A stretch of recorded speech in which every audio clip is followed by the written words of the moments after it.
여러분 안녕하십니까? KBS 뉴스 특보입니다. 코로나19 확진자가 오늘 오전에 594명 추가됐습니다. 일일 최대 확진자 수를 또 경신했습니다. 국내 확진자 수는 이제 2,900명을 넘어섰습니다. 어제 대구 지역에서 3명의 사망자가 나와서 국내 사망자는 지금까지 모두 16명입니다. 잠시 뒤에 중앙방역대책본부가 정례 브리핑을 통해서 보다 구체적인 현황과 확진자들 상태에 대해서 설명할 예정입니다. 시작되는 대로 현장 연결해서 직접 들어보시겠습니다. 이어서 전국 중계차 연결해서 지역별 대처 상황도 신속하게 전해드리겠습니다. 오늘 도움 말씀 주실 김우주 고려대 구로병원 감염내과 교수 나와 있습니다. 교수님, 일단 오늘 확진자가 상당히 많이 늘었습니다. 600명 가까이 되는데요.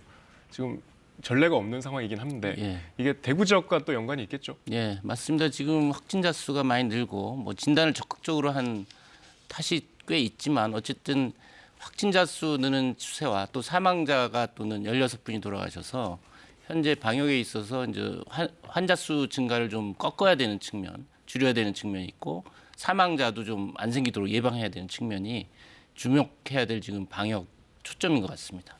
이게 지금 진단 유증상자의 검체 채취를 해서 결과를 이제 주말에 기다린다고 했는데 지금 이제 그 영향도 있을 것 같고요. 네. 그렇다면은 오늘 내일 이렇게 계속 많이 나올 가능성이 높은 상황 아닙니까? 네, 맞습니다. 지금 뭐 검사를 적극적으로 하고 또 신천지 교회 유증상자라든지 그분들을 검사를 해서 거기서 또 많이 나오는 측면이 있고요. 이제 또 하나는 지금 확진자가 입원이 안 되고 한 1,400여 명이 자가격리되고 있는 걸로 알고 있는데 사실 자가격리가 철저히 안 지켜지면 그분들이 전염원이 돼서 또 주변에 2차 전파를 시킵니다. 이제 그 부분이 좀 우리가 빨리 뭐 체육관이나 이 전시장을 임시병원으로 만들어서 거기에 다 입원시켜서 격리하면 일단은 전파 차단이 되지 않습니까? 그리고 두 번째는 이제 투약도 하고 이제 상태 관찰하면서 악화되는 상황이면 또 큰 병원으로 이송해서 추가적인 사망을 줄일 수 있는 측면이 있는데 지금 진단에 너무 좀 모든 총력을 기울인 듯한 느낌. 예, 진단 뭐 당연히 해야 되겠지만 사실 지금 방역의 초점은 환자 수 증가세를 누그러뜨리고 지금 뭐 가파르게 올라가는데 이걸 좀 완만하게 이렇게 줄여줘야 되겠고 두 번째는 이제 사망자를 줄여야 되는데 그쪽으로 좀 중심 이동을 했으면 좋겠습니다. 지금 지적해 주셨지만 어제 브리핑에서 이제 경증 환자들은 좀 자가격리를 유도하겠다 이런 얘기가 나왔습니다. 네. 근데 지금 교수님 말씀과 좀 약간 배치되는 거 아닙니까? 그러니까 네. 자가격리도 조금 우려를 하시는 거잖아요. 네. 그 뭐 확진 환자의 접촉자를 자가격리하는 거는 뭐 이해가 됩니다. 여태까지 그렇게 해왔으니까.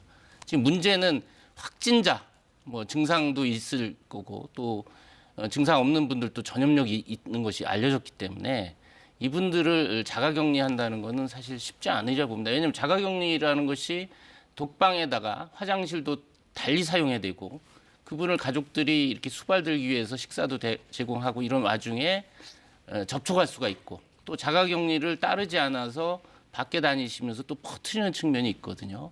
그러니까 자가격리가 100% 완벽하게 수행된다는 좀 보장이 없고 또 자가격리자 중에 지금 뭐 70대, 80대, 90대 노인들이 입원을 기다리다가 갑자기 응급상황으로 돌아가시는 사례들이 있지 않습니까? 그러니까 자가격리자를 아주 경증에 그냥 자가격리해도 크게 위험하지 않을 뿐만 골라서 한다면 그건 좀 이해가 돼요.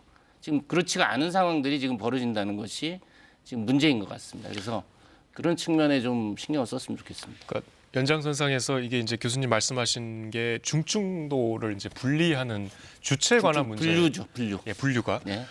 그 주체가 지금 일단 명확치 않은 것 같고요. 그다음에 이게 중증도라는 것도 전문가들 보기에 좀 다를 수 있지 않습니까?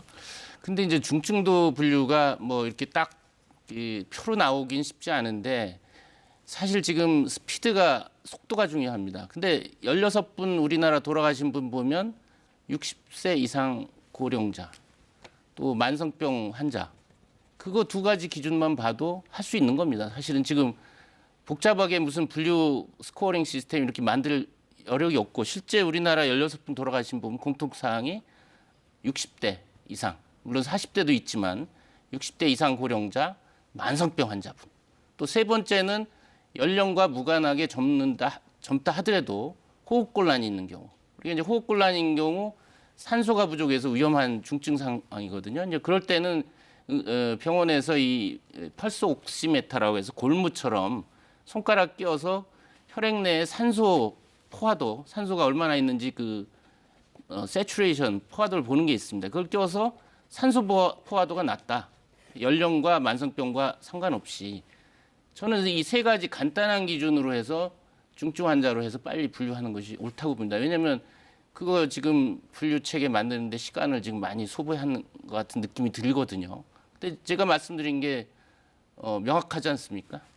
그러니까 말씀 지적해 주신 부분이 또 중요해 보이는 것이 대구 지역에 또 지금 병상 부족 문제도 끊임없이 나오고 있잖아요. 네. 심지어 뭐 야전병원 같은 임시 시설까지 마련해야 된다는 네. 말씀도 하시고 네. 그러니까 그런 병상 문제를 해결하기 위해서라도 좀 더 명확한 중증도 분류가 좀 필요해 보입니다. 네. 좀 이게 치료만큼이나 급한 문제 아닌가요? 맞습니다. 사실 뭐 어쨌든 이 코로나19 유행은 끝나게 돼 있습니다. 뭐 이렇게 계속 갈 수는 없겠죠. 우리가 열심히 노력해서 끝내는데 결과적으로 나중에 이제 환자 수와 사망자 수, 특히 사망자 수가 중요하겠죠.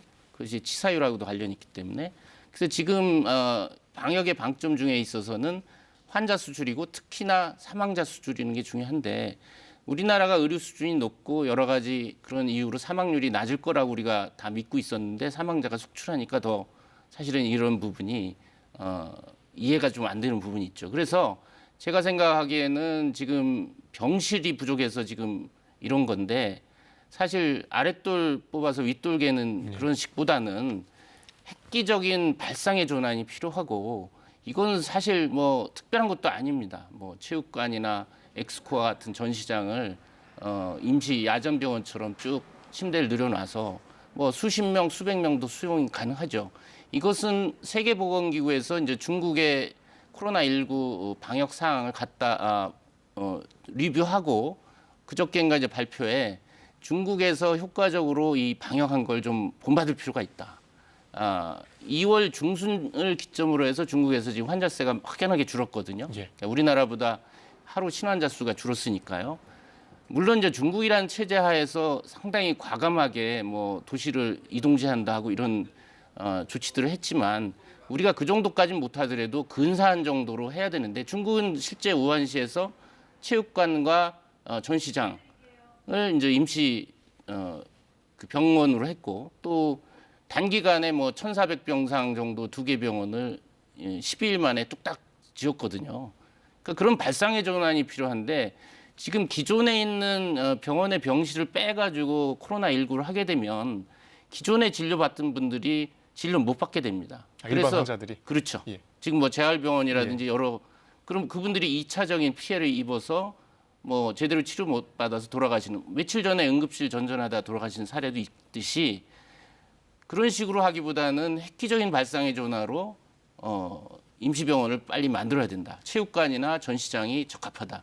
이미 중국에서 했던 부분이고 세계보건기구 조사단이 중국에서 그렇게 과감하게 해서 유행도 지금 정점을 찍고 내려가고 있기 때문에 많은 국가들은 중국의 선례를 좀 본받아야 된다 그런 얘기를 했거든요. 예. 물론 뭐 우리가 중국하고 좀 다른 제도층이 있지만은 그렇지만 우리가 할 수 있는 최대한 맥시멈 해야 되는 상황이죠. 그러니까 실제로 임시생활시설이 필요하다고 보시는 거군요. 네.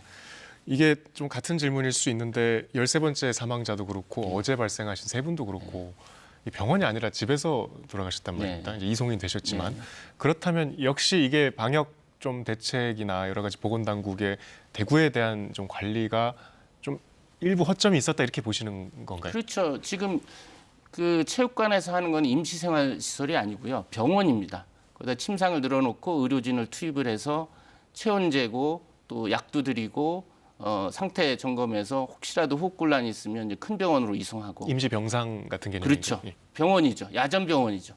거기에 또 격리 입원 치료하면 2차 전파 돌아다니지 못하시니까 2차 감염자 예방할 수 있죠. 치료도 되고 그런 측면에서 생각하시면 될 것 같습니다. 이게 이제 외신 보도가 있었습니다. 중국 우한의 이제 어떤 방역 대책을 상당히 높이 평가를 하는 외신들도 있었고요.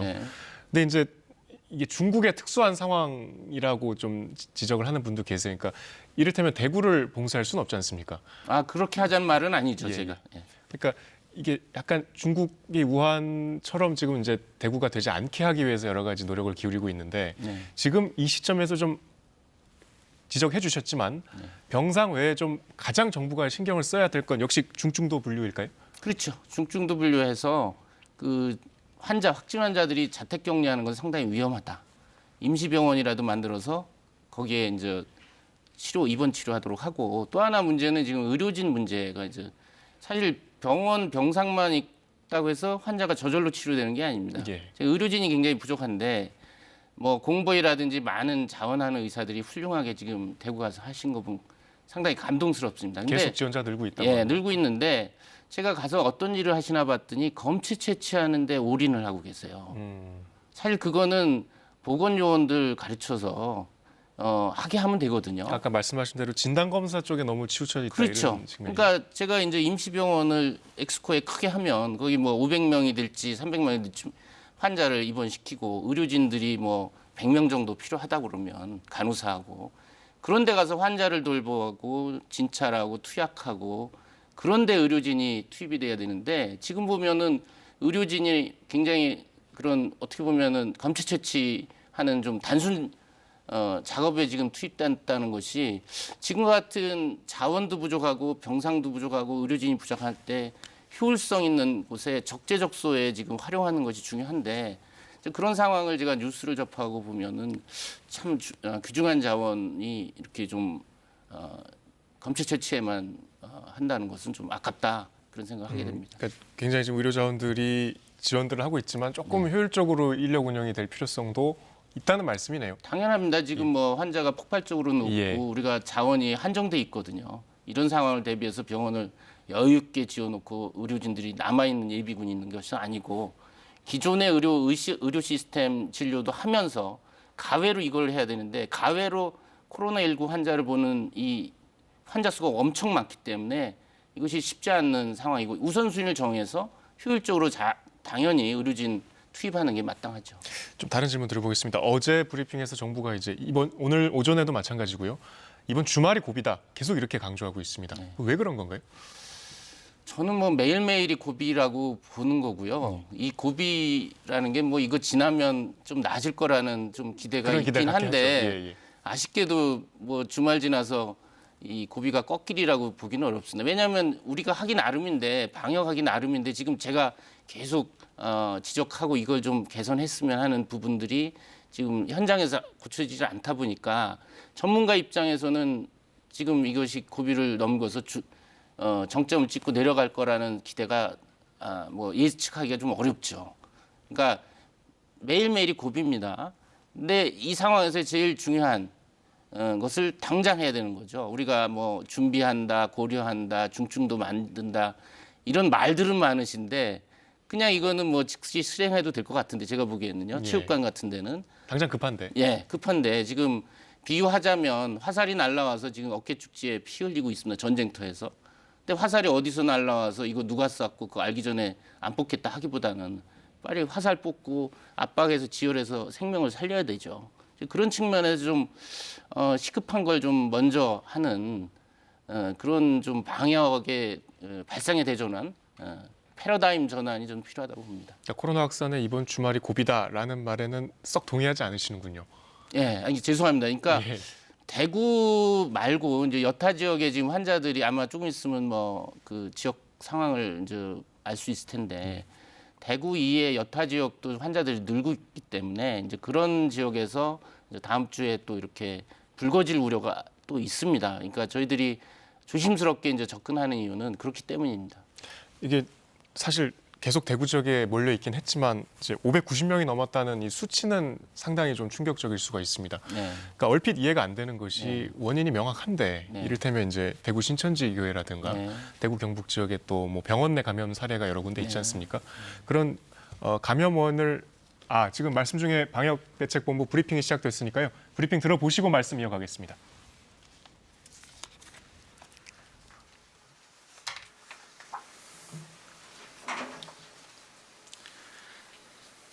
예, 오늘 2020년 2월 29일 오전 9시 현재로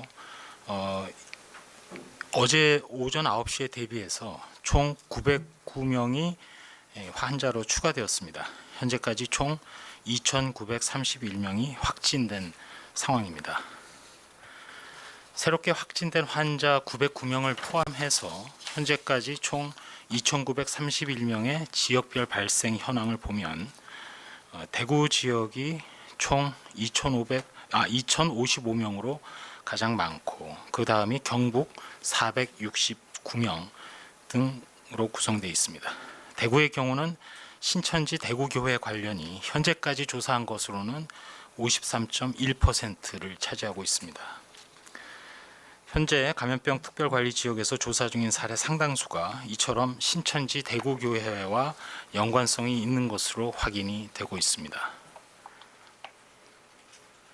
앞으로 지자체와 협의해서 추가 조사를 진행해 나갈 예정이고 당분간은 관련 사례가 계속 추가될 것이며 현재 조사가 진행 중인 사례도 빨리 조사가 완료될 수 있도록 속도를 내도록 하겠습니다.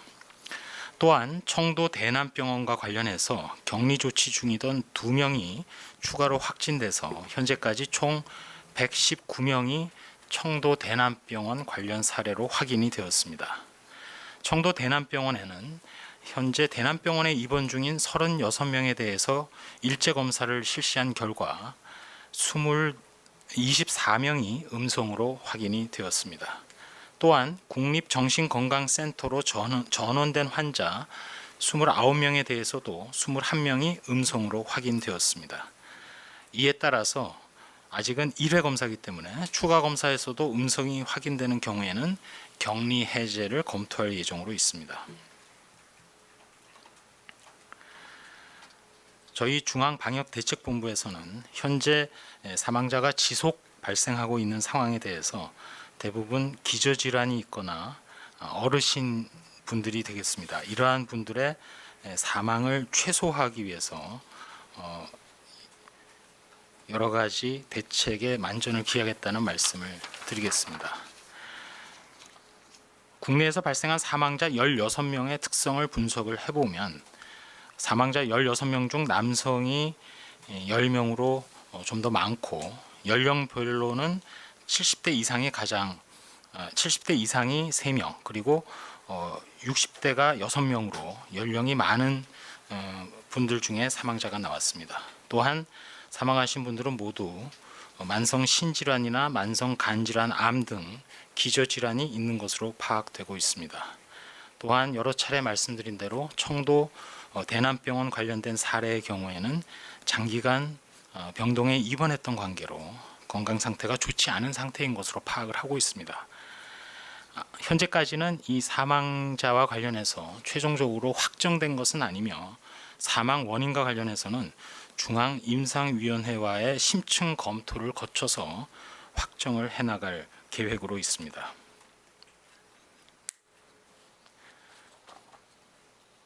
다만 현재까지 나타난 조사 결과에 따라서 각 지방자치단체 그리고 의료기관들에서는 현재 그 지역이 감염병 특별관리 지역인지 아닌지 여부와 관계없이 지역 내에 검사 역량 등을 고려해서 우선적으로 피해를 최소화하기 위해서는 조기 발견이나 조기 치료가 필요한 65세 이상의 어르신분들 그리고 암이라든지 심폐질환 등 기저질환이 있는 분들을 위주로 해서 검사와 치료 역량을 집중해 달라는 말씀을 드리겠습니다. 동시에 특별 관리 지역 외에 아직까지는 코로나 발생이 지역사회에서 광범위하게 전파가 이루어지지 않은 지역에 대해서도 일단은 긴장을 늦추지 말고 만일의 상황에 대비해서 검사, 격리 그리고 치료 역량을 지속적으로 점검하고 대응 태세를 갖춰야 한다는 점을 강조드립니다. 우리의 역학조사나 방역조치와 관련해서는 새로운 환자가 발생할 때마다 신천지 대구교회와의 관련성을 최우선적으로 확인할 것입니다. 동시에 방역조치는 연결고리가 불분명한 또는 연결고리를 확인할 수 없는 지역사회 발생 사례가 최소화될 수 있도록 철저히 준비하고 시행을 하겠습니다. 특별히 전문가들의 말씀이나 또는 외국의 사례, 당장 우리나라에서의 여러 가지 발생 상황을 볼 때 밀폐된 실내 공간에서의 아주 밀접한 접촉, 주로 2m 이내를 얘기를 합니다만 그러한 밀접한 접촉이 현재까지 밝혀진 코로나19의 전파 방법입니다. 따라서 실내 공간에 많은 사람들이 모이는 각종 행사, 모임, 특히 종교 행사 등을 포함해서 최대한 자제해 주시고 가정 내에서도 올바른 손 씻기나 기침 예절 준수 등 위생 수칙을 철저히 준수해 주실 것을 부탁을 드립니다.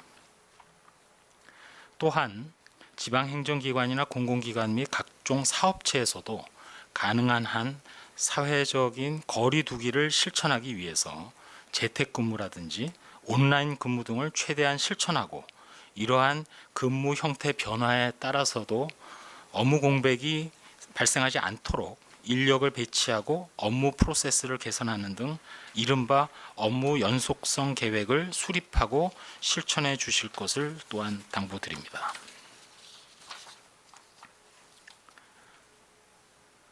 일반 국민들께 말씀을 드리겠습니다. 이번 주말 그리고 이어지는 3월 초까지가 이번 코로나19 유행에 있어서 아주 중요한 시점이라고 판단하고 있습니다. 따라서 앞으로도 이제까지 해주신 것처럼 개인 위생 수칙을 준수하시고 이른바 사회적인 거리 두기를 실천해 주실 것을 계속 강조드리겠습니다. 흐르는 물에 비누로 손을 씻고 옷소매로 입과 코를 가리는 등 기침 예절을 지켜주시는 것이 가장 중요합니다. 동시에 열이 나시거나 또 기침 등의 호흡기 증상이 있는 사람과는 접촉을 피해 주시고 또 그런 증상을 갖는 분들은 외출을 자제해 주시는 것은 물론 많은 사람들이 모이는 실내 공간의 행사 등에 대해서는 방문을 최대한 자제해 주시기 바랍니다. 특별히 앞서 사망 사례에서도 말씀드린 바와 같이 연령이 65세 이상 되신 분, 또 만성질환을 앓고 계신 분, 임신부 이런 분들은 많은 사람이 모이는 장소는 방문하지 않도록 하고 그럼에도 불구하고 의료기관 등 불가피하게 방문하실 경우에는 반드시 마스크를 착용해 주시기 바랍니다. 아울러 38도 이상 고열이 지속되거나 증상이 심해지면 바로 의료기관을 방문하거나 하지 마시고 일단 1339 또는 지역의 콜센터 또는 관할보건소에 문의하셔서 선별진료소를 우선 방문하여 진료를 받거나 하는 등 안내에 따라 주시기를 부탁드립니다. 또한 정부는 대구 지역 등에서 감염병 확산을 막기 위해 최선을 다하는 의료진, 여기에는 자원해서 현장에 계신 분들, 거기에 특별히 우리 또 공중보건의사까지도 포함이 됩니다. 감사를 드립니다. 의료진의 안전을 위해서 최선을 다하겠습니다. 최근 일부에서 논란이 되고 있는 개인보호구와 관련해서는 좀 오해가 있었고 또 진료 및 검체를 채취하는 선별진료소 등 상황에 맞게 해외 또는 국제기구의 안내에 따른 가이드라인 그리고 전문가들의 협의를 거쳐서 결정된 사항을 시행하는 과정에서 일부 오해가 있었습니다. 호흡기 검체를 채취할 때에는 전신보호복 레벨 D 또는 긴팔 가운 중에서 선택해서 착용하는데 그냥 단순히 긴팔 가운이 아니라 가운 세트로서 여기에 장갑이나 보안경이나 호흡기 보호구 등이 같이 포함되어 있는 것입니다. 이런 것들을 통해서 의료진의 보호가 가능함을 다시 한번 강조를 드리겠습니다. 이상 브리핑 설명 일단 드렸습니다. 예. 그럼 질의응답 시간 가지도록 하겠습니다. 50분까지. 네, 지금까지 권준욱 중앙방역대책본부 부본부장 브리핑 들어보셨습니다. 김우주 교수와 함께 계속해서 자세한 얘기 나눠보겠습니다. 교수님, 일단 브리핑에서 좀 특이할 만한 점은 청도 대남병원에서 관련 환자 2명이 추가 확진이 됐고 또 이제 사망자 특성을 분석했더니 70대 이상 고령자와 기저질환을 갖고 계신 분들이 있었고 사실 뭐 이건 많이 알려진 내용 같고요. 또 이제 기저질환 유무에 따라 검사 역량을 집중하겠다 이렇게 얘기했습니다. 앞서서 교수님이 좀 걱정하시는 부분보다는 조금 뭐랄까요? 계속 진단 얘기를 하고 있는 것 같은데 어떻게 보셨습니까? 예, 맞습니다. 이제 진단 쪽에 아직 방점이 있지만 그래도 전보다는 이제 기저질환 고령자 사망자 줄이는데 예. 노력하겠다라는 그 말씀은 아주 뭐 진전이 돼 있습니다. 근데 이제 지금 기저질환자 지금 저 16명에 대한 역학자료 말씀하신 걸로 봐서는 모두 기저질환이 있고 대부분 60, 70대다. 그러니까 어떻게 보면 중증 환자 기준은 이걸로만 해도 사망자를 조기에 발견해서 치료하는데 그게 어렵지 않다. 예, 아까 어렵지 그 말씀. 않다는 얘기입니다. 예. 분류를 이제 말씀드리는 것이고 지금 제가 이제 들어봐서 역시 아쉬운 점은 병실에 대한 병상에 대한 지금 병상 자원이 환자가 이렇게 많은데 병상을 어떻게 배치하고 병상 1,300여 명 이 확진자 대기하는 내용에 대해서 어떻게 치료하겠다라는 부분이 좀 빠져 있는 것 같습니다.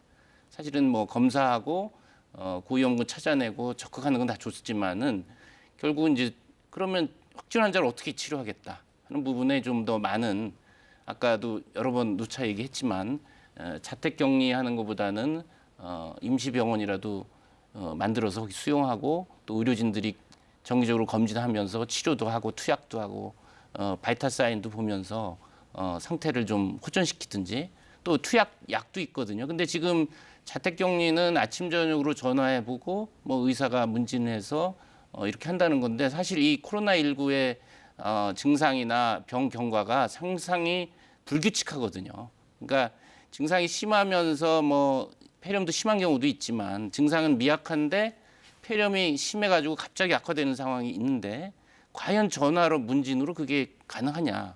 저는 거의 힘들다고 봅니다. 특히나 고령자나 만성 기저질환 있는 분들은 이 코로나19 걸려도 증상이 미약합니다. 상태는 심해도. 그런 측면에서 자가격리하는 분들을 뭐 전화로 문진하고 경과를 관찰하겠다. 상당히 한계가 있다는 거죠. 사실 병상이 부족해서 다시 집으로 돌아갔다가 최근에 사망자가 계속 나오고 있지 그렇죠. 않습니까? 속출하고 있죠. 그럼 어떻게 보면 이게 지금 가장 시급한 문제인 것 같아요. 네. 근데 이제 지금 교수님께서 계속 안타깝게 보고 계신 것 같은데 이 병상 확보에 대한 지금 뚜렷한 새로운 얘기는 아직 없는 것 같습니다. 네.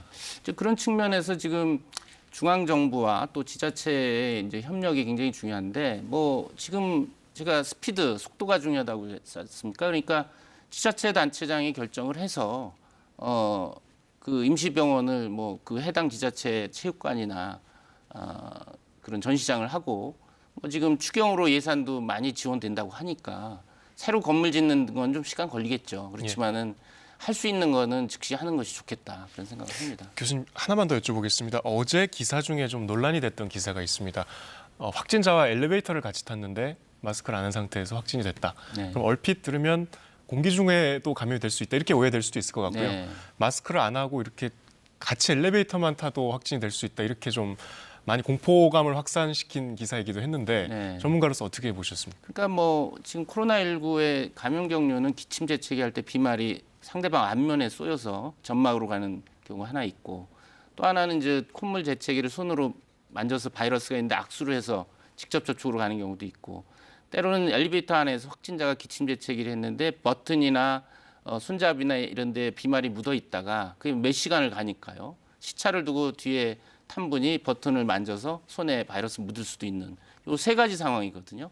그렇기 때문에 그걸 생각하시면은 버튼을 만지고 뭐 손소독제를 쓴다든지 들어와서 빨리 비누로 씻는다든지 이런 조치가 아주 효과적인 예방 방법이라고 보겠습니다. 그러니까 마스크를 안 쓰고 단지 엘리베이터를 같이 타서 그렇게 된 건 그건 가정할 아니죠. 수가 없는 상황인 예. 거죠. 근데 그렇게 뭐 버튼을 누르고 이런 건 할 예. 수밖에 없지 않습니까? 그만큼 손 씻는 게 중요하다 이렇게 이해하시면 될 그렇습니다. 것 같습니다. 네. 교수님 오늘 말씀 감사합니다. 네, 지금부터는 전국 중계차 연결해서 각 지역 상황 자세히 알아보겠습니다. 먼저 밤사이 500명이 넘는 추가 확진자가 나온 대구부터 가봅니다. 박진영 기자, 대구 경북 지역은 누적 확진자 수도 2,000명을 훌쩍 넘었죠. 네, 대구 경북은 오늘 오전 9시를 기준으로 536명이 추가로 확진 판정을 받았습니다. 대구 476명, 경북 60명으로 대구 경북 지역 전체 누적 확진자 수는 모두 2,524명으로 늘었습니다. 오늘도 사망자가 1명 더 늘었습니다. 그동안 당뇨 질환이 있어 칠곡 경북대 병원에서 치료를 받던 77살 남성인데요. 지난 23일 확진 판정을 받고 격리 치료를 받아오다 오늘 오전 숨졌습니다. 이로써 대구 경북의 코로나19 관련 사망자는 모두 16명으로 늘었습니다. 한편 대구에서 자가격리 중이던 확진 환자들이 잇따라 숨지면서 병상 확보가 시급하다는 지적이 나오고 있는데요. 대구시에 따르면 현재 입원 환자보다 확진 판정을 받고 자가격리 중인 환자가 더 많은 것으로 알려졌습니다. 조금 전 권영진 대구시장은 브리핑에서 병상 확보 속도보다 확진자 발생 속도가 더 빠르다면서 특단의 대책이 시급하다고 호소하기도 했습니다. 네, 박 기자, 그런데 관공서나 집단생활시설에서도 계속 확진자가 나오고 있다면서요? 네, 그렇습니다. 신천지 신도인 영덕군 공무원이 확진 판정을 받아 군청을 폐쇄하고 접촉자 90여 명에 대한 검사가 진행되고 있습니다. 경북 고령군청의 산림축산과 직원 1명도 확진 판정을 받았습니다. 또 김천 소년교도소 재소자가 호흡기 증상을 보여 검사를 한 결과 양성 판정을 받기도 했습니다. 재소자가 양성 판정을 받은 것은 이번이 처음인데요. 보건당국은 감염 경로를 파악하고 있습니다. 또 경산 양지와 서린 요양원에서는 요양보호사와 입소자가 확진 판정을 받았고 칠곡 외관중앙초등학교 병설 유치원 교사 1명이 확진 판정을 받아 해당 유치원이 휴원했습니다. 이처럼 집단시설의 감염 우려가 커지자 대구 지역 모든 학교는 개학을 2주일 더 연기하기로 했습니다. 대구시 교육청은 다음 달 9일로 예정한 유치원과 초, 중, 고 특수학교 개학을 다음 달 23일까지 연기하기로 했습니다. 해당 학교는 유치원 341곳과 초, 중, 고 459곳 등 모두 800여 곳입니다. 네, 개학도 추가 연기됐네요. 신천지 관련 시설에 대한 방역 조치도 진행 중이죠, 지금? 네, 그렇습니다. 대구시는 대구 신천지 교회 관련 시설에 대한 폐쇄와 방역 작업을 계속 실시하고 있습니다. 대구시는 앞서 신천지 교회와 센터 등 25곳을 폐쇄했지만 자체 조사와 시민 제보 등을 통해 교회 관련 시설 9곳을 더 찾아냈습니다. 모두 34곳에 대한 폐쇄와 방역을 실시하겠다고 밝혔습니다. 대구시는 경찰과 함께 폐쇄 명령 이행 여부를 점검하고 있고 시민 제보 등을 바탕으로 신천지 관련 시설을 계속 찾고 있습니다. 신천지 신도들에 대한 전수 조사도 계속 진행되고 있습니다. 대구시는 기존 지역 신천지 신도 8,200여 명에 새롭게 확인된 신도를 더해 모두 10,000여 명에 대한 진단 검사를 실시하고 있습니다. 대구 신천지 교회가 일부 신도들의 명단을 누락시킨 사실도 확인이 됐는데요. 대구시에 따르면 대구 신천지 교회가 교육생 숫자를 일부 누락시켜 명단을 제출했고 신도 1,900여 명을 추가 확인했다고 밝혔습니다. 대구시는 신도 수를 속인 대구 신천지 교회를 경찰에 고발하는 한편 이들에 대한 소재를 파악하고 있습니다. 경상북도도 도내 신천지 신도 5,200여 명과 교육생 1,200여 명의 명단을 입수했고 87% 정도에 대한 조사를 마쳤다고 밝혔습니다. 또 연락이 끊긴 신도 600여 명에 대해서는 경찰과 함께 소재 파악에 주력하고 있습니다. 지금까지 대구시청에서 KBS 뉴스 박진영입니다. 부산에서는 오늘 5명이 추가로 확진 판정을 받았습니다. 온천교회 관련 2차 감염 사례도 나왔는데 부산시청 연결해 자세한 소식 알아봅니다. 신건 기자, 확진자 현황부터 좀 정리해 주시죠. 네, 부산에는 오늘 5명이 추가로 확진 판정을 받았습니다. 이로써 부산시가 집계한 부산의 코로나19 확진 환자는 모두 71명으로 늘었습니다. 다만 질병관리본부에서 오전에 발표한 부산 확진자는 77명인데요. 이는 질병관리본부는 검사를 진행한 보건소를 기준으로 집계하는 데 반해 부산시는 부산 거주자 또는 부산에서 치료하는 사람을 기준으로 분류하면서 다소 차이가 있는 것으로 보입니다. 오늘 추가 확진자 중에는 부산에 있는 외가에 왔다가 확진 판정을 받은 대구 초등학생의 어머니가 포함됐습니다. 또 학원 원장인 54번 확진자와 접촉한 학생도 확진 판정을 받았습니다. 온천교회 관련 2차 감염 사례도 또 나왔는데요. 온천교회 신도인 1번 확진자와 접촉한 20대도 확진 판정을 받았습니다. 부산시는 대구에 있는 언니와 접촉했던 2번 확진자의 접촉자도 확진 판정을 받았다고 밝혔습니다.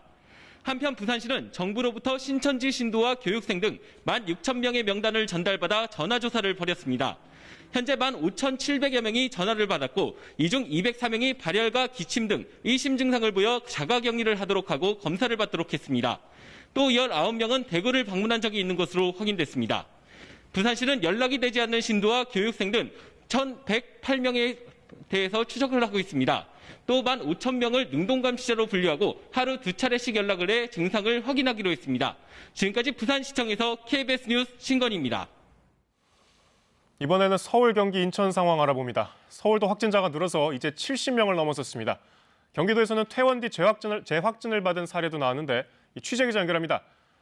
김민지 기자, 일단 대형 쇼핑몰이나 백화점들이 잇따라 임시 휴업에 들어갔죠. 자세히 전해주세요. 네, 확진자의 동선이 속속 확인되면서 확진자가 방문했던 매장들이 임시 폐쇄됐습니다. 여의도에선 코로나19 확진자가 다녀간 IFC몰이 어제부터 오늘까지 임시 휴점합니다.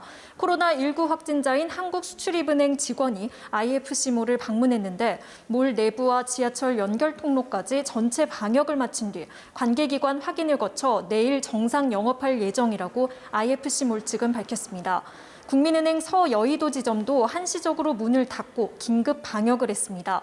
한편 확진자가 다녀간 것으로 확인돼 어제 하루 문을 닫았던 신세계백화점 강남점은 오늘부터 정상 영업을 하고 있습니다. 인근 유코아 아울렛 강남점도 또 다른 확진자가 방문한 걸로 확인돼 이곳 역시 임시로 문을 닫았다가 오늘은 영업을 재개했습니다. 서울대학교에서는 대학원생이 확진 판정을 받으면서 이 학생이 머물렀던 기숙사 일부가 폐쇄됐습니다. 네, 서울시 각 자치구에서도 확진자 정보를 공개하고 있죠. 오늘 추가된 상황이 있습니까? 네, 서울시는 오늘 오전 10시 기준 서울 시내 코로나19 확진자가 전날보다 12명 늘어난 77명으로 집계됐다고 밝혔습니다. 우선 서울 광진구에서는 이탈리아 밀라노에 다녀왔던 30대 남성이 확진됐습니다.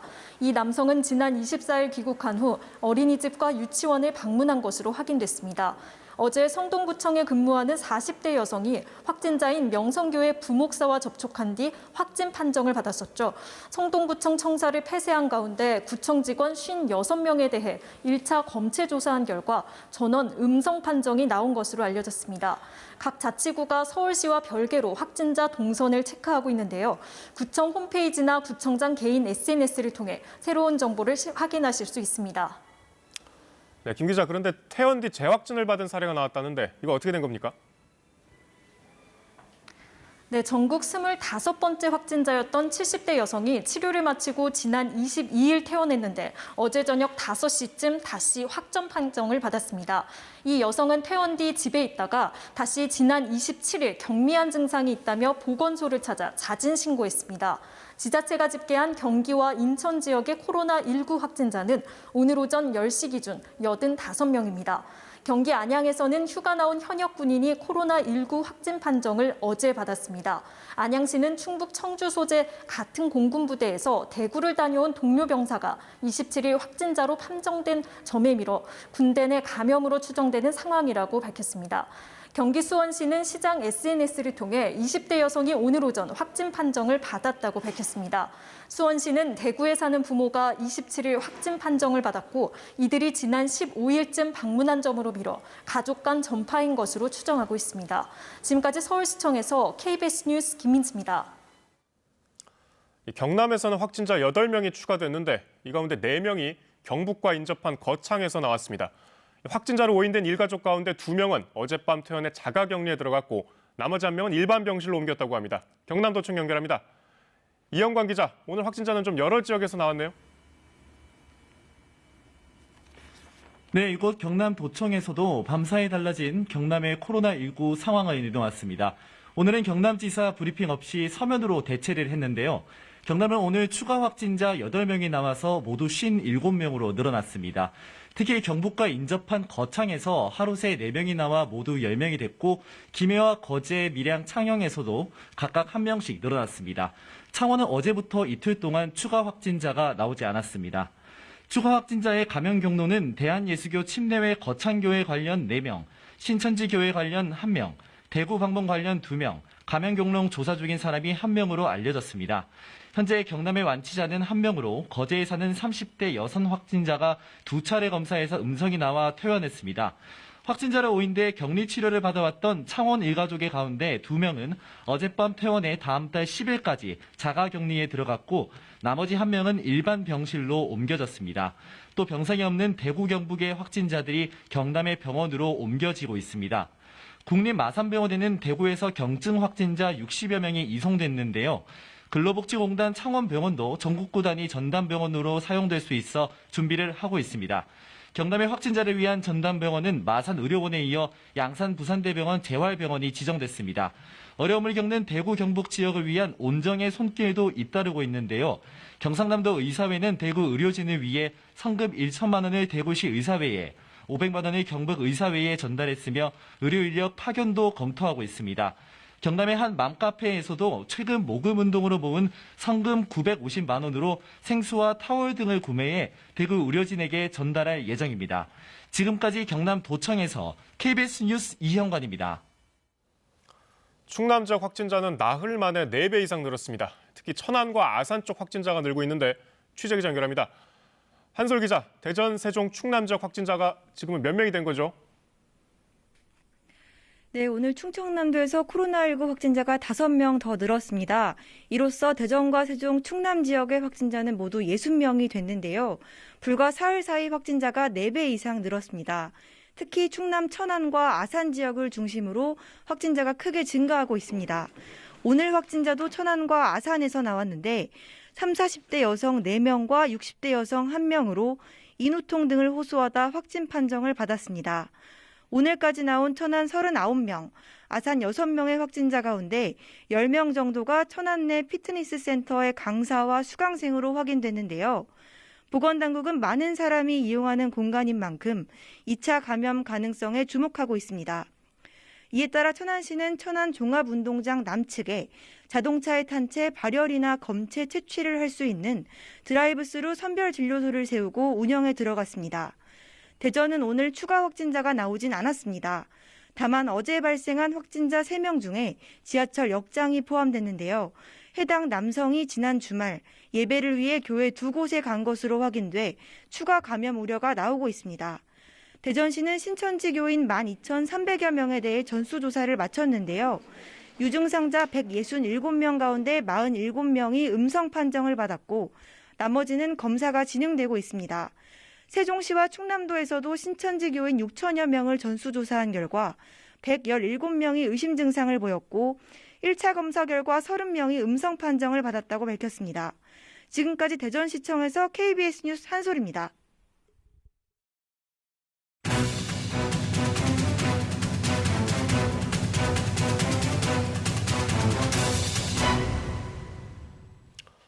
네, KBS 재난방송센터 연결해서 확진자 현황 정리해보는 순서입니다. 이정우 기자, 먼저 지역별로 정리해봐야 될 텐데 오늘 확진자가 급증한 것도 신천지 교인 조사와 연관이 있죠? 네, 그렇습니다. 어제 오후 집계보다 확진자 수가 무려 594명이 늘어서 오전 9시 기준 2,931명을 기록하고 있습니다. 오전 발표 환자 수만으로도 하루 최대 증가폭인데요. 대구 신천지 교인에 대한 조사가 이뤄지면서 급증하는 양상입니다. 사망자는 16명인데 대구에서 집계한 17번째 사망자는 아직 반영 안 된 수치입니다. 지역별로 보면 여전히 대구 경북 지역에 추가 확진자가 집중되고 있습니다. 이들 지역 누적 확진자 수는 2,500명을 넘어서 국내 확진자의 대부분을 차지하고 있습니다. 그런데 다른 지역 상황도 심상치 않습니다. 특히 서울과 부산에서 하루 새 확진자가 10명 넘게 늘었는데요. 인구가 밀집한 지역인데다 감염 경로가 불분명한 경우가 많아서 지역사회 유행이 우려되는 상황입니다. 경기와 충남, 경남 지역에서도 계속해서 확진자가 늘고 있습니다. 네, 이 기자, 신천지교회 신도들에 대한 감염 정도도 자세히 분석해 보셨다고요? 네, 환자 1명이 감염시키는 환자 수를 재생산 지수라고 하는데요. 코로나19의 경우 일반적으로 2에서 3 정도로 분석되고 있습니다. 그런데 대구 신천지 교회 확진자의 경우 이 값이 7에서 10으로 추정되는데요. 이 경우 1명이 최대 10명에게 전파하고 이 10명이 100명에게 전파하는 등 폭발적으로 감염이 이어진 것으로 보입니다. 밀집된 실내 공간에서의 종교 활동이 전염력을 키웠다는 분석인데요. 다만 국내에선 전염력이 높은 데 비해 확진자 수 대비 치명률은 낮은 편입니다. 우리나라는 현재까지 0.5% 정도로 이란이나 이탈리아보다는 훨씬 낮습니다. 그러나 진행 과정이기 때문에 확정 수치가 아니며 절대로 안심할 수는 없습니다. 이제 전 세계 유행도 좀 걱정되는 상황인데 나라별로 좀 정리해 볼까요? 네, 여러 나라에서 확진자가 늘고 있는 상황인데 이 상황판에서 좀 더 자세히 살펴보겠습니다. 보시는 그래프는 중국을 뺀 전 세계의 날짜별 코로나19 확진자 현황인데요. 최근 확진자가 줄고 있는 중국과 달리 다른 나라들은 지난 20일 무렵부터 급증하는 추세죠. 중국 밖에서만 누적 확진자 수가 5천 명을 넘어섰습니다. 중동과 유럽에서 일부 국가를 중심으로 확진자가 빠르게 전파하는 양상인데요. 중동에선 이란이 진원지로 꼽힙니다. 확진자 388명 가운데 34명이 숨져서 중국 다음으로 사망자 수가 많습니다. 유럽에서는 이탈리아 상황이 심상치 않습니다. 확진자 수가 하루에만 200명 넘게 증가해서 900명에 육박하고 있습니다. 이제는 국내에서도 해외에서도 여러 지역에서 동시다발적으로 환자가 발생하고 있습니다. 주말이지만 각종 행사나 많은 사람이 밀집한 실내는 피하는 등 사회적 거리 두기를 실천하시고 틈틈이 손을 깨끗이 씻으시기 바랍니다. 지금까지 재난방송센터에서 KBS 뉴스 이정리입니다. 베트남 정부가 한국발 여객기의 하노이 공항 착륙을 불허하는 바람에 아시아나 항공 여객기가 긴급 회항했습니다.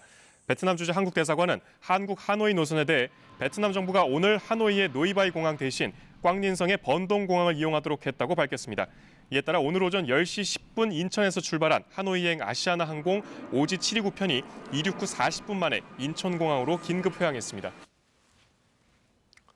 세계보건기구 WHO가 코로나19의 글로벌 위험도를 최고 단계인 매우 높음으로 상향 조정했습니다.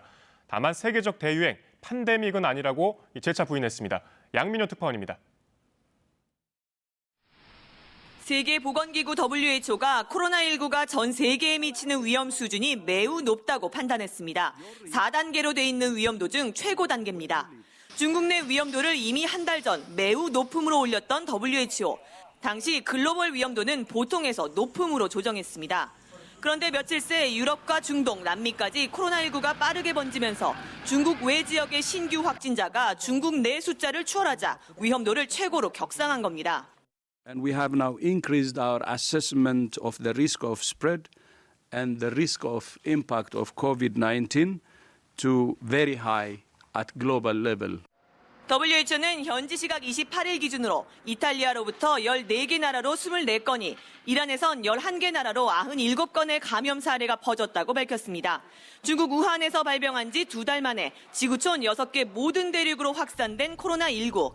그러나 WHO는 여전히 세계적 대유행, 팬데믹은 아니라고 부인했습니다. 감염 추적이 가능하고 강력한 조치로 바이러스 억제에 집중해야 할 상황에 팬데믹 선언은 도움이 되지 않는다는 겁니다. If we say there's a pandemic of coronavirus, we're essentially accepting that every human on the planet will be exposed to that virus. The data does not support that as yet. 북극과 가까운 아이슬란드에서도 첫 확진자가 나왔고 아프리카에선 세 번째로 나이지리아가 발병국이 됐습니다. 이란에선 정부의 코로나19 은폐 의혹이 끊이지 않는 가운데 영국 BBC는 이란 보건당국자의 말을 인용해 사망자가 최고 210명에 이를 수 있다고 보도했습니다. 어제까지 이란 정부의 사망자 공식 통계는 34명입니다. 파리에서 KBS 뉴스 양민효입니다. 러시아 정부가 내일부터 한국에서 출발하는 모든 외국인의 입국을 한시적으로 제한한다고 발표했습니다. 중국에 이어서 이란에 대해서도 일시적 입국 금지 조치를 취했습니다. 모스크바 김준호 특파원입니다. 러시아 정부가 내일부터 한국에서 출발하는 모든 외국인의 입국을 제한한다고 밝혔습니다. 다만 모스크바 셰레메티에보 공항을 통한 입국은 예외적으로 허용하기로 했습니다. 러시아 정부는 이번 조치가 코로나19 유입을 방지하기 위한 것으로 불가피하고 한시적인 조치라고 설명했습니다. 러시아는 아울러 코로나19 확산 방지를 위해 내일부터 인천 모스크바 구간을 제외한 한국과의 항공편 운항도 중단합니다. 인천 모스크바 구간의 대한항공과 러시아의 아에로플로트는 그대로 운항합니다. 러시아는 또 코로나19 다발 국가인 이란 국민에 대해서도 일시적 입국 금지 조치를 취했습니다. С 0 часов 28 февраля мы вводим запрет на выдачу транзитных виз из Ирана, а также запрет на выдачу виз, кроме деловых и гуманитарных. 지난 20일 중국 국민에 대한 입국 금지 조치에 이어 두 번째입니다. 러시아는 코로나19 다발 국가인 한국에 대해서는 항공편 운항 제한과 한국발 입국자 제한 조치를 내린 상태지만 한국 국민 입국 제한 조치는 취하지 않고 있습니다.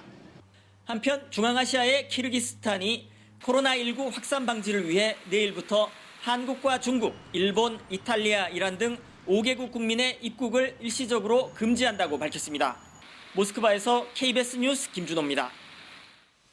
뉴욕과 유럽 증시도 일제히 하락했습니다. 연준이 정책 지원을 약속하며 금리 인하 가능성을 시사했는데 실효성 여부에 대해서는 논란이 일고 있습니다. 유나이티드 항공은 한국과 일본 운항을 축소했고 직원들의 해외 출장을 금지하는 기업들도 속출했습니다. 뉴욕 김철우 특파원입니다. 뉴욕과 유럽 증시가 코로나19 전 세계 확산 속도에 또 무너졌지만 장 막판 낙폭을 줄여 폭락장은 면했습니다. 장 초반 1100포인트 가깝게 떨어졌던 다우존스 지수는 350포인트 넘게 하락한 채 장을 마감했습니다. 스탠더드앤푸어스 지수도 1% 가깝게 떨어졌고 유럽 증시는 3%대의 하락을 기록했습니다. 코로나 바이러스 감염증이 세계적 대유행으로 번질 것이란 우려가 투자 심리를 위축시켰습니다. The fear about how it could be mishandled could lead companies and consumers to sort of preemptively pull back. 하지만 제롬 파월 미 연준 의장이 경제를 지원하기 위해 적절한 조치를 취하겠다는 발표가 그나마 주가의 낙폭을 줄였습니다. 시장에선 연준이 돈을 풀어 소비 심리를 살려야 한다며 서너 번에 걸친 금리 인하 가능성이 제기됐습니다. 하지만 코로나 사태는 공장 가동 중단 등으로 인한 공급 문제여서 통화 정책이 큰 효과를 거두지 못할 것이란 반론도 만만치 않습니다. 이런 가운데 미 유나이티드 항공이 한국, 일본 등 아시아 지역에 대한 운항 축소 계획을 발표했습니다. 중국 베이징과 상하이, 홍콩에 대한 운항 중단도 4월 30일까지 연장하기로 했습니다. 미 델타 항공도 내일부터 한국행 여객기 편수를 반 정도 줄여 운항합니다. 미국 최대 국제 곡물 거래사인 카길은 직원들의 해외 출장을 금지시켰습니다. 출장 대신 화상회의 등을 적극 활용할 것을 권하는 미국 기업들도 늘고 있습니다. 뉴욕에서 KBS 뉴스 김철우입니다. 정부가 확보한 마스크 500만 장이 시중에 풀렸다고는 했지만 마스크 구매는 여전히 힘들었습니다. 정세균 국무총리도 마스크 부족 사태에 사과했습니다. 임주영 기자입니다. 경기도 파주의 한 우체국. 마스크 판매 시간이 2시간이나 남았는데 긴 줄이 늘어섰습니다. 여기 오니까는 10시 반쯤 정도 됐어요. 그래서 지금 한참 기다렸지요. 노인들은 지쳐가고 날선 말도 오갑니다.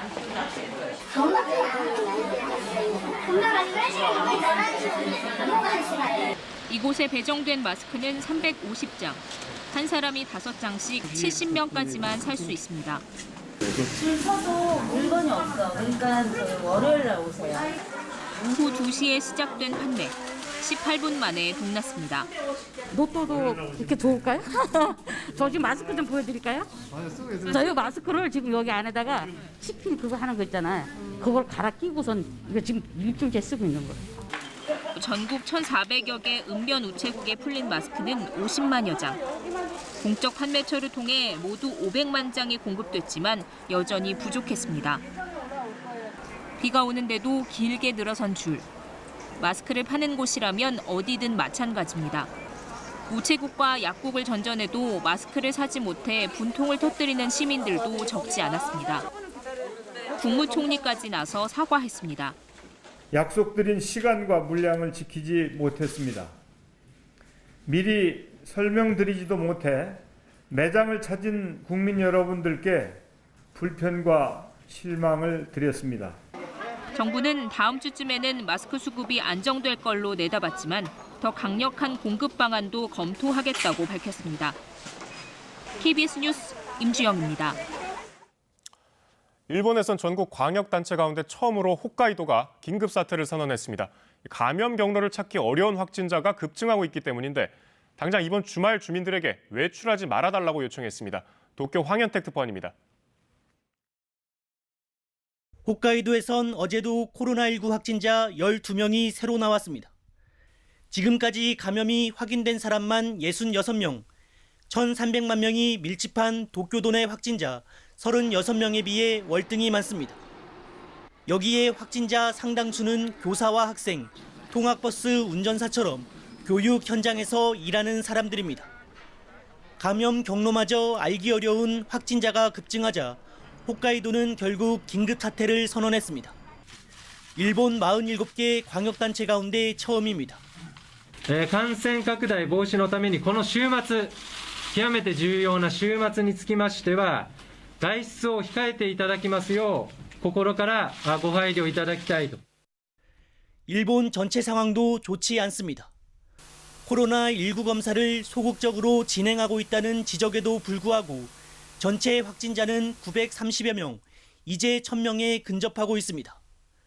어제 크루즈선 승객 등 2명을 포함해 사망자는 10명이 됐고 일본에서 돌아오는 여행객 입국을 금지하는 나라도 늘고 있습니다.